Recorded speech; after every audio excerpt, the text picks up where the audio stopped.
morning, everybody. It is Monday, April 5th, and this is our morning drive live. Friday afternoon, I had a very interesting and lengthy conversation with a dentist who is about 18 months into a startup scratch practice. And, excuse me, we were talking about the kind of practice that she wanted to have. And, it got me thinking about the different types of practices that are out there, the different ways that dentists can practice, and, how they get to choose the practice type that they want. They're the owner. They can determine what kind of practice they have. And there really isn't a right or a wrong when it comes to this. It's just different. And, I want to talk a little bit about what I said to her, how our conversation went, because it really did get me thinking. So, first we have to really identify the different types of practices that there are. And, in my mind, it really comes down to 3 different practice types. So, first and foremost is the fee-for-service or out-of-network practices. They are what every dentist says that they dream of, that they want to have. They want a completely fee-for-service practice. That's great. Then there are what are the vast majority of dental offices in the country, and that is PPO participating offices. Now, that can be on any level. There are offices that are only in network with 1 or 2 insurances, and then there are offices who are in network with every single office out there, every single PPO out there. And in my mind, there's not a huge difference. If you're seeing PPO patients, you're seeing PPO patients. If you're in network, you're doing the write-offs. That's wonderful. If you're out of network, you're not. It is what it is, but you're still a PPO office. You're in network with PPO insurance plans. You follow their rules. They make the rules, you don't. That's the way it works. And then lastly, and these are in no particular order, but lastly is the heavily Medicaid type practices that really specialize in seeing Medicaid patients. There is absolutely a need for this. There is the possibility to make a very good living, a profitable practice, seeing Medicaid patients. But the difference between the 3 is really how they operate.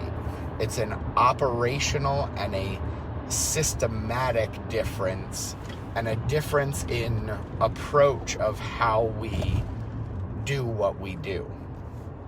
And this is what I said to her when we were having our conversation.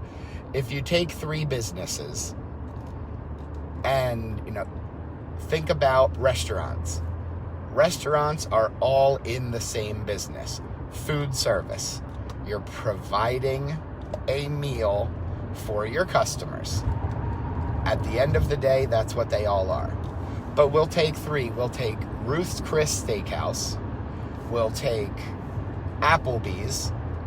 And then McDonald's. All 3 of those businesses are very, very profitable businesses. I have a friend that owns a couple McDonald's franchises, and he does incredibly well. They are very profitable, can do a lot of turnover. That would be what I would compare to a Medicaid office. Then there are the PPO offices that are the Applebee's restaurants. Again, very profitable. They make money. They work. and they meet the needs of their customers. And then Ruth's Chris Steakhouse would be what I would say would be a fee-for-service practice. Things are more expensive, but it comes down to a quality of food.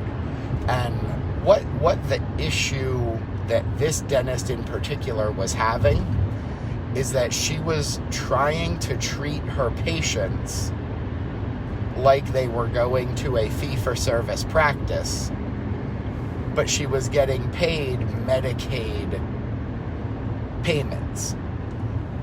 That won't work. If you're serving filet mignon and bacon wrapped scallops and farm to table fresh asparagus, and you have a $100,000 a year 5-star chef preparing all of your meals and creating your menus, but you're charging McDonald's value meal prices, that's not a sustainable business model. And that's what she was trying to do.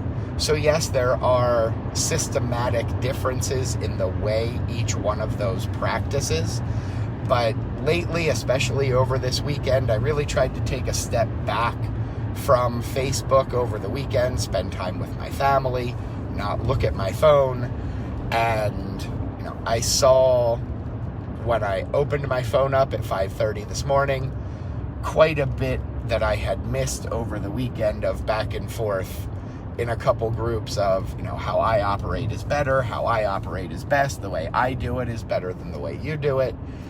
And, I just want to put out there that every single practice type can be profitable. Every single practice type can make everybody money, can pay their employees, can pay their rent, can make the dentist a nice profit at the end of the year, which is why we do what we do. Yes, we want to serve our patients. Yes, we want to provide great care for our patients. But at the end of the day, if we're not making money, we're not going to be around very long to provide that amazing service for our patients. So, I just want everybody to remember there is no right or wrong way to practice. Every practice is different. Every practice is unique. Their needs, their systems, their methods of getting things done is different for each practice, and every single one of them can work. It doesn't matter if you are McDonald's, if you are Ruth's Chris Steakhouse, or if you're Applebee's in the middle. They all can work. So, it just comes down to systems. So that is it. I am here. I just had to voice that. It was very interesting having that very long conversation on Friday about this specific thing, and then seeing a lot of chatter over the weekend about it. So I am here. Everybody have a fantastic Monday. Have a great week, and I will see you guys tomorrow.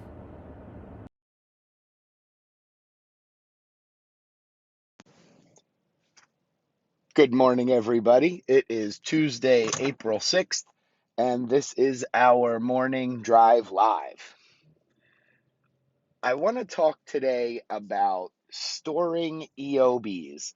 This was a very popular post yesterday in the group, and something that I had mentioned, kind of glanced over a couple days ago, but wanted to just focus on it for one drive live. So, excuse me. Here's the rule on storing EOBs. Technically, an EOB is not part of the patient's record until you include it in the patient's record. So what does that mean? If you take your paper EOBs and you put them in a file folder and you put them in a filing cabinet that locks, and that's where they stay, they're not part of the patient's record. If you scan them in, put them in the patient's doc center or images folder or Smart Doc, now they are part of the patient's record. Excuse me. So, a lot of people will say, that's what we do. We scan them into the doc center. We name it the date of the payment, or we name it the date of service, EOB, and it's easily accessible. That's fine. That's all well and good. I honestly used to do it that way. When I was in a practice every single day, that's what I would do. Scan the EOB right into the patient's smart docs and call it a day. And that was what I did. It was easily accessible. Life was great. But that did two things. Number one, it made it part of the patient's record. And number two, when you got a bulk EOB that had 5 or 10 or 25 or 50 patients' information on it, it really, increased the length of time that it would take, because the proper way to do it is to scan in the EOB and then just crop out that patient's specific information, and that's what got imported. So why is that important now?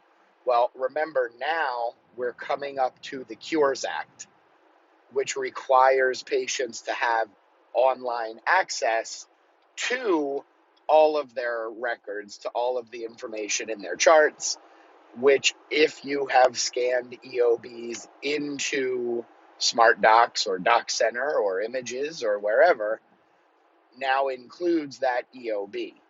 So if you're scanning a bulk EOB into that patient's Smart Doc, now you're going to run into a problem where you're going to have a HIPAA issue. You're going to have a breach because you put that bulk EOB, you scanned it in once and put that bulk EOB into 20 different patient smart docs, because you can just read through and find it, and it's super simple, super quick. But now when your online portal becomes available, and when your online portal becomes available and your patients have access to all of that information, now you're running into a situation where you've got a breach, because the patients can see all of that. They can see every patient's EOB that was on that bulk EOB. So now we're faced with a situation where, if you've done that and put the bulk EOBs in before you become compliant with the Cures Act this year, you're going to literally have to go through every single EOB, bulk EOB that was scanned into your system for the past forever, and you're going to have to crop that out. You're going to have to edit that out of there. Missing one is going to cause a patient to see that. Now you've got a HIPAA breach. Now you've got even bigger issues. And, depending on your state, you may have to report that to the media. You may have to report that to the Department of Health and Human Services, to your state Department of Health. There's a lot of issues there. So, please stop scanning bulk EOBs into patients' document center or into patient smart docs or wherever you put them. Please. That is super important that we stop doing that, because we're preparing for the Cures Act.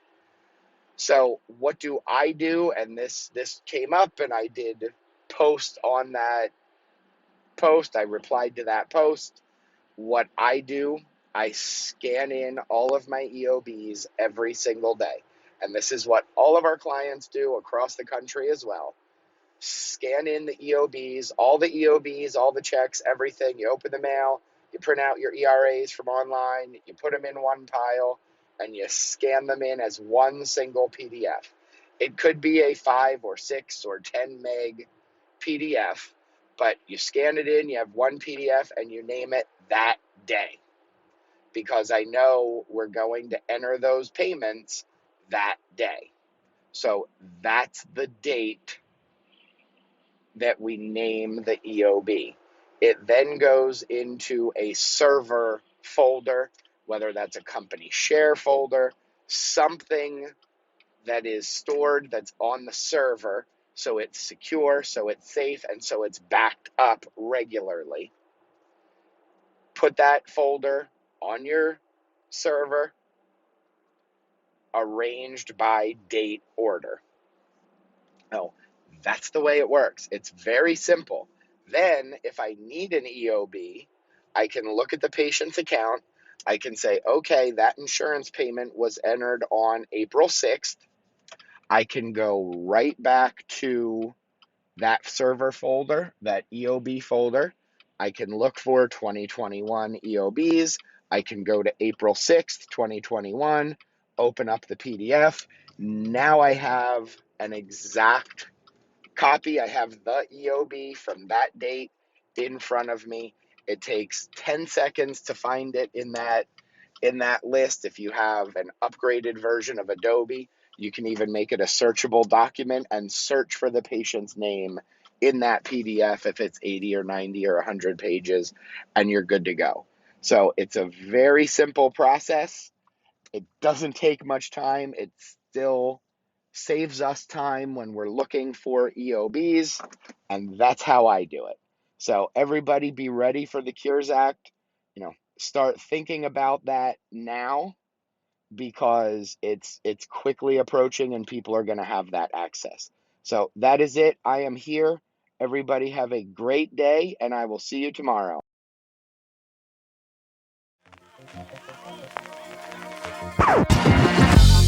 Gonna take you down, deep down to the front line.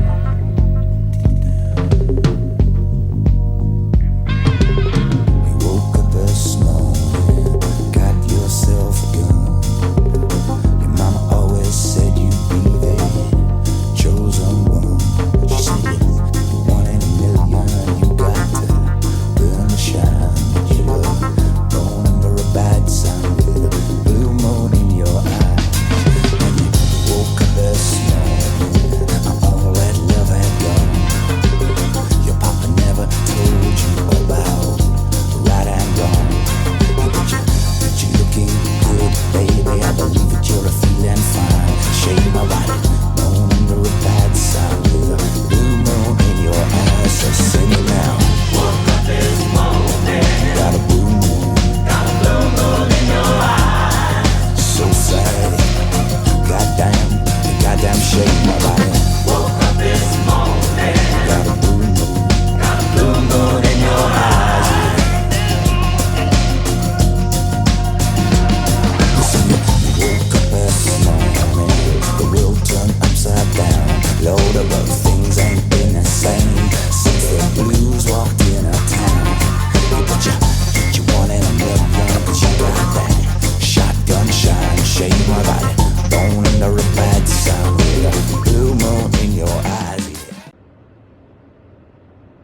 Good morning, everybody. It is Wednesday, April 7th, and this is our morning drive live.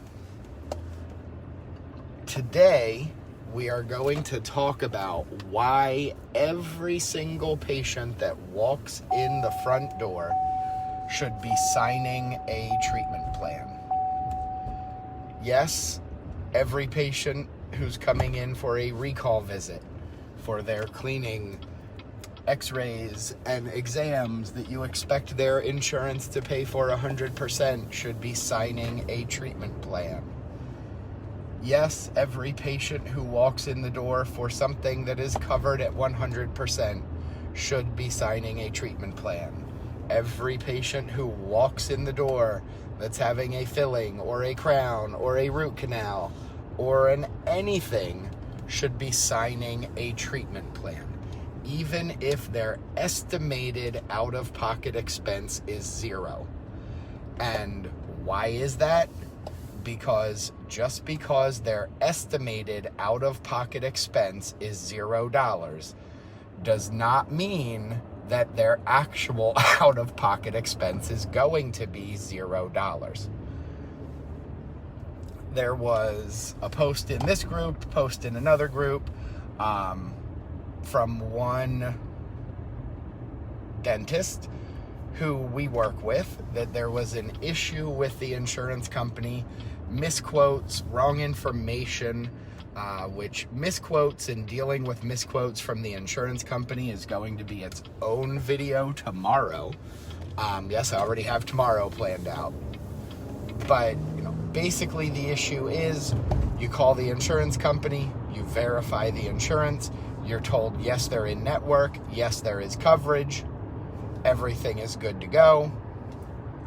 The patient comes in, gets their service, they got their cleaning, their exam, their x-rays, submit the claim to insurance, and it comes back, we're not paying anything. You're out of network with this specific plan, even though you're in network with the insurance company, we're not paying anything. What do you do when that happens?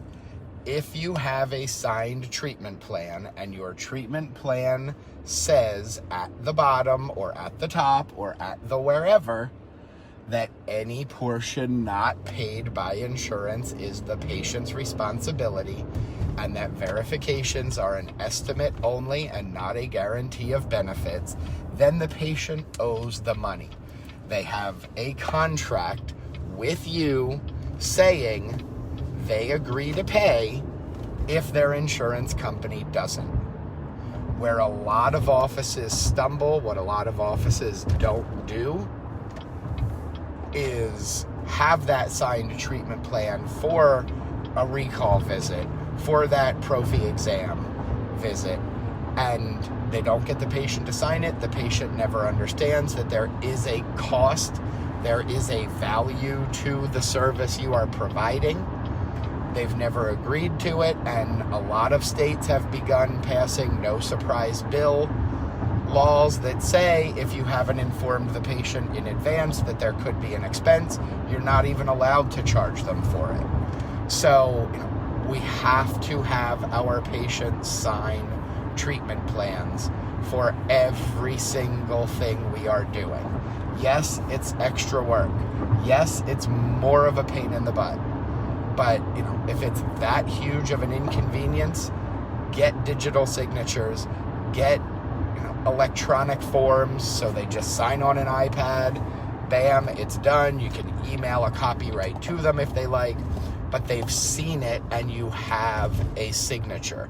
You have their approval and their written agreement saying if insurance doesn't pay what's expected or doesn't pay for any reason, and that they will.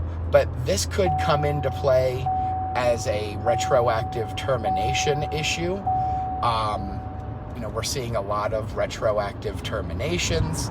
So, patients that we saw in July, August, September, the end of last year, even recently, retroactive terminations aren't new, but we're seeing a lot more of them lately because the insurance companies have reduced overhead, they have reduced their workforce, so there's less people processing. So something that used to take a month or two to get processed now can take 4 or 5 or 6. So we're seeing retroactive terminations where we provided a service to a patient, the insurance paid for it, and now they're sending us a letter saying we want to get that money back because even though we paid you, we now know that that patient's plan was not active at the time of service, so we want our money back. And if you don't pay it, they'll just take it from the next check that they owe you. So you really don't have a choice, but now you have to collect it from the patient, and collecting it from the patient becomes your problem. Again, very difficult to do when it's something that the patient never agreed to in writing in advance before you collect the money, before you did the service, before you submitted the claim, before you do anything. That patient should be signing a treatment plan, which is your agreement with them that they will pay.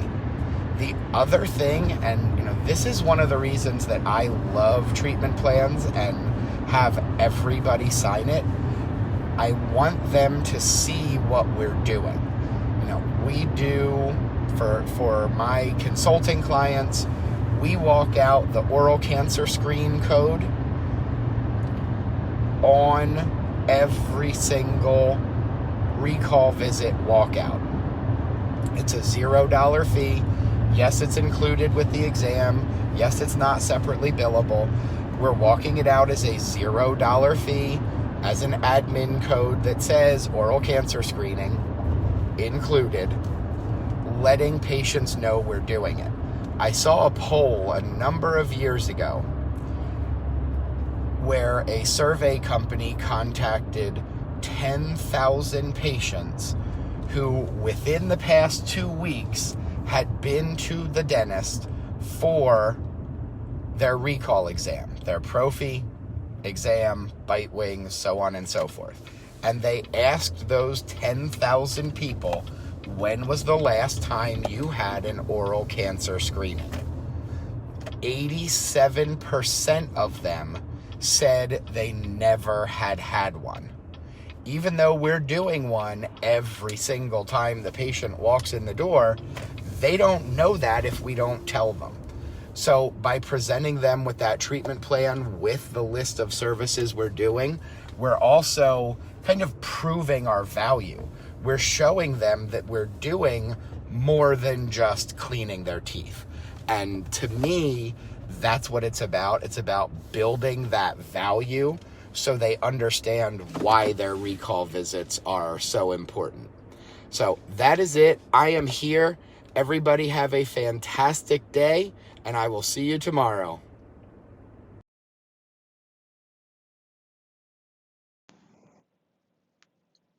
Good morning, everybody. It is Thursday, April 8th, and this is our morning drive live. Yesterday, we talked about having patients sign treatment plans for everything they have done in your office, for recall visits, for fillings, for SRP, for everything. Everything that's done in the office has a treatment plan signed. And one of the reasons that we do that, one of the reasons that we talked about that, was because of misquotes from insurance companies. There are other reasons, but one of the big ones is misquotes. Misquotes happen, unfortunately, a growing number of times every day because of a number of factors. But, I personally think one of the big ones is reps are working from home. There's minimal supervision and even less training for those reps now that they are working from home. It's become a much more streamlined process, a much quicker turnaround time from hire to getting them actually on the phone answering phones. Most of the time, that is unsupervised at this point because they're working from home. So misquotes are happening.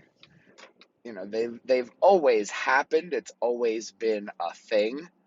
But now the number of misquotes is growing every day and is something that we have to deal with. So, first of all, what is a misquote?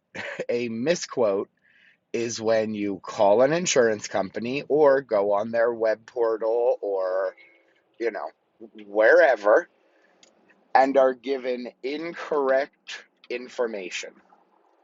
It happens.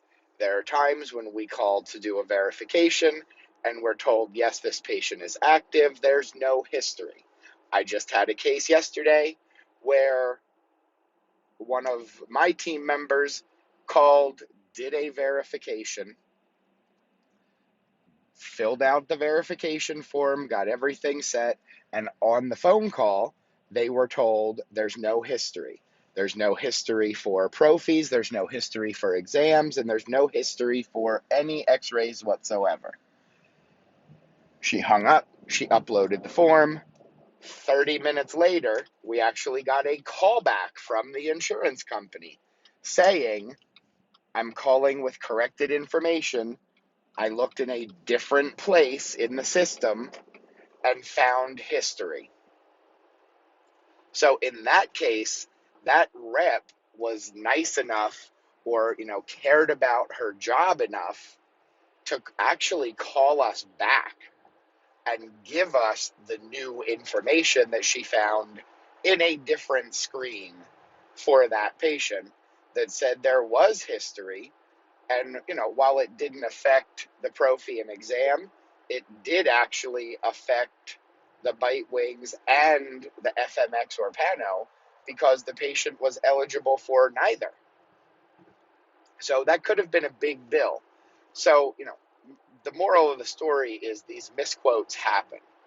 So, how we deal with them, number one, yes, we always have a patient sign a treatment plan. I even will highlight my statement at the bottom that says this is an estimate only. You will be responsible for anything your insurance company does not pay. I highlight that on the treatment plan and make sure that they see that and sign the bottom of the treatment plan.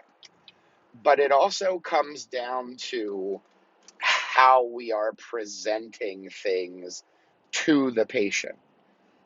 Rather than say, "Hi, Mr. Jones, here's the treatment plan for today's service. Your insurance company is going to pay 100% of it, and you will have no out-of-pocket whatsoever for today's visit."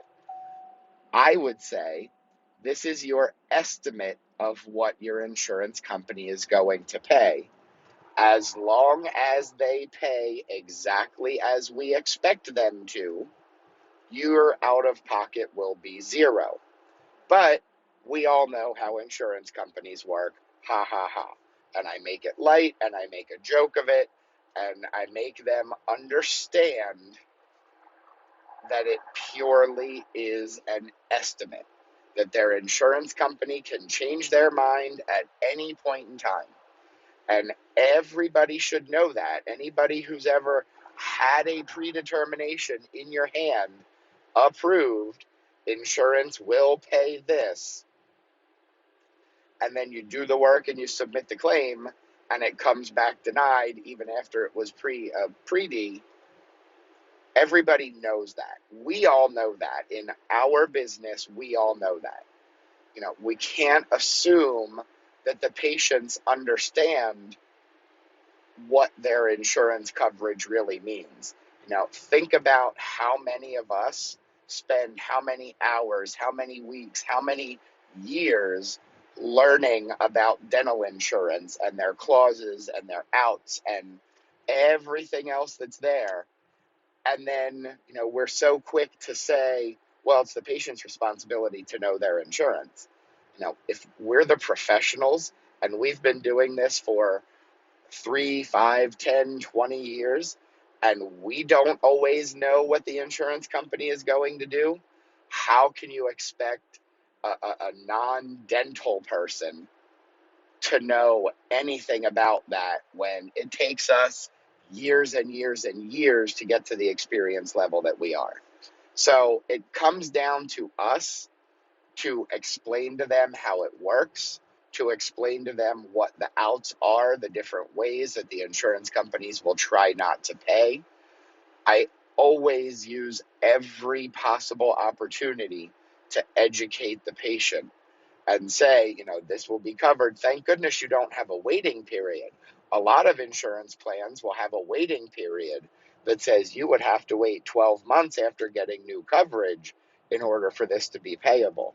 It may not apply to them today, but what if it's October and their new employer has a plan that has one? Maybe they'll remember, maybe they'll think about that when they're reviewing the plan choices and determine, which plan to pick. Do I pick the cheaper one with a waiting period or the one that's going to cost me $3 more a pay period with no waiting period? So it's our job to educate them, and that begins with properly explaining that everything we do is an estimate. So now, what can you do if you do get a misquote? Number one, always make sure you have your reference numbers make sure, if possible, if your phone system allows it, you are recording the phone calls. For my team, every call we make to an insurance company is recorded. So I can go back, I can listen to those calls. If we're given a misquote, we can attempt to file an appeal based on the misquote, and you are going to have a certain percentage of them overturned. If you're getting your information online, take a screenshot, print it out, scan it into the patient Smart Docs or Doc Center or wherever, save it somehow so you have it. So at least you have some fight. Nothing's going to be 100%. You're not going to win all of them because every insurance company has that out, that any benefits provided are an estimate only and not a guarantee of payment. So, but the more proof we can have, the better the chance of us getting it overturned, of us getting it paid for the patient. So change your verbiage, change the way you present, and always have your documentation. And that's going to reduce the number of misquotes and the damage from the misquotes. It's never going to be 100%. We're never going to completely eliminate the risk. It's just part of what we do. But we can reduce the risk by following a couple of those simple steps. So I am here. Everybody have a great day. Tomorrow is Friday, and I will see you then.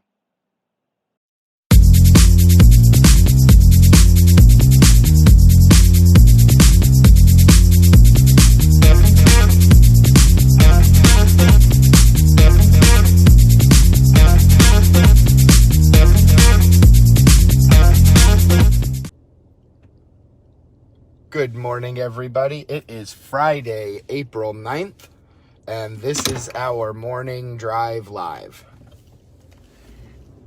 Today, I want to talk about the HIPAA non-disclosure or HIPAA restriction request that patients can fill out for you not to submit something to their insurance. So, number one, let me start by saying, if you are an in-network provider, 99% of the contracts out there require you to submit all claims for all services performed on a patient with that insurance, regardless of covered status or not. So even if you know it's a non-covered service, even if the patient is maxed out for the year, even if you know beyond the shadow of a doubt that the insurance company is not going to pay a penny towards the treatment, you are still required by your contract to submit a claim for that service. So the way around that, the only way around that, the only thing that trumps your contract with the insurance company is a HIPAA disclosure restriction. That is a form that the patient would complete for a specific date of service. They are valid for dates of service or individual procedures only, not a blanket for the rest of the year.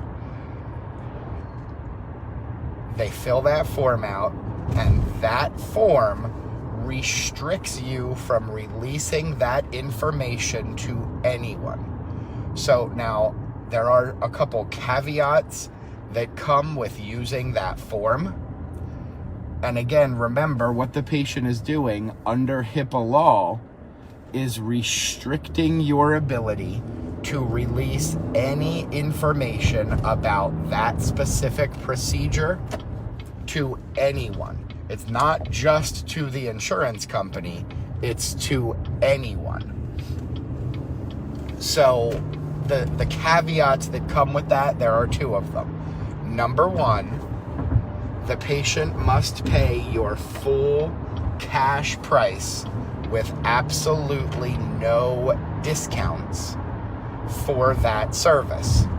A lot of people will say, well, why? Why do I need to charge them full price? Why can't I give them the contracted fee? Why can't I give them a discount? That contracted fee is part of your contractual agreement with the insurance company. And if you're not submitting to the claim to the insurance company, you're not fulfilling your obligation of the contract, which means the patient is not able to enjoy or able to get any discount associated with the contract. So, if you do that, that means you're picking and choosing contract terms to benefit either the patient or yourself at whatever time, and not following the spirit of the law. And that's the issue with that, number one. So now we know the patient has to pay your full fee, cash price, absolutely no discount, because then you're using the contract to give them a discount without fulfilling the terms of the contract. Standard contract law, that's not allowed. You can't pick and choose terms of a contract that you want to enforce or follow or not. Number two, and this is the big one, the big caveat, you can never, ever release any information about that service to anyone ever, because it's been restricted by the patient not to be shared with anyone under HIPAA law. Which means, let's say you do a crown on number 4 that the patient doesn't want submitted to insurance for whatever reason, and 2 years from now they need a crown on number 5. You're not allowed to send an x-ray showing the crown on number 4 to the insurance company, because that service has been restricted under HIPAA law. You're never allowed to send a chart note. You're never allowed to send a copy of a full tooth chart. Nothing. You can never release any information about that service to anyone ever. If 5 years from now the patient decides they're switching dentists and you get a records request to transfer the records out, you have to redact any information about that crown on number 4, about whatever restricted service that was. You cannot include the chart note for it. You cannot include the billing ledger for it. You can include nothing for it.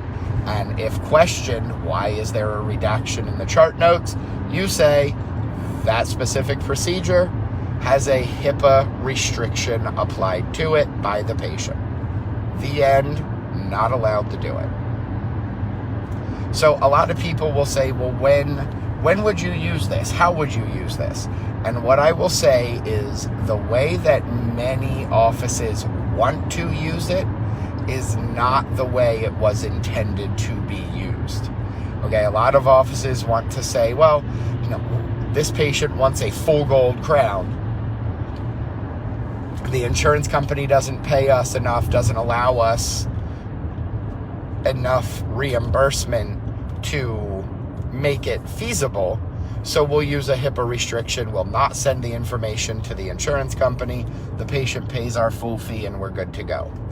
That works until the patient decides, I'm going to rescind my restriction. At that point, which is their right to do, at that point, they've rescinded their restriction, your original contract kicks in, and you now have to submit that claim to the insurance company. They're going to make you give a refund back to the patient because you over-collected from the patient. So, very important. Now, when would you use it? Let's say a patient, your doc is talking to the patient and the patient needs a crown. But they say, listen, doc, I really don't want to do a crown. If I absolutely have to, I will, but I really don't want to. Is there anything we can do? And your doc says, you know what? Let's do a Hail Mary. last attempt, we'll try a filling, but, I'm telling you it's not going to work. That filling isn't going to work, but the patient wants to try that last Hail Mary attempt. Then I would use the HIPAA restriction request. Restrict the filling from going to the insurance company, because if you do the filling, you submit it to insurance, you get reimbursed for it, and then 8 months, 6 months, 12 months, 14 months later, really up to 2 years, you do a crown, the insurance company's going to say, well, we're not paying for the crown because we've paid for a restoration on that tooth within the last 24 months. So that would be a scenario when I would use a restriction request to not submit to insurance. We know there's a 90% chance, 95% chance that filling's not going to work. We know that the patient's going to end up needing a crown, but if we submit the filling today, the crown is not going to get paid 6 months, 12 months from now when they need it. So that would be the proper use of a restriction request, not because, well, we agreed to the reimbursement rates, but we're not making enough off of it, so we just don't want to follow the reimbursement rate. That's not the way to use it.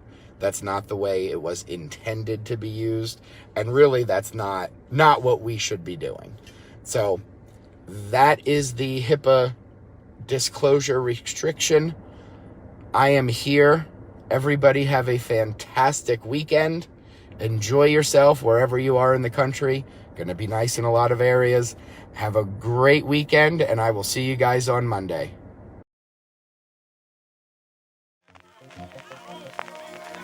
Gonna take you down.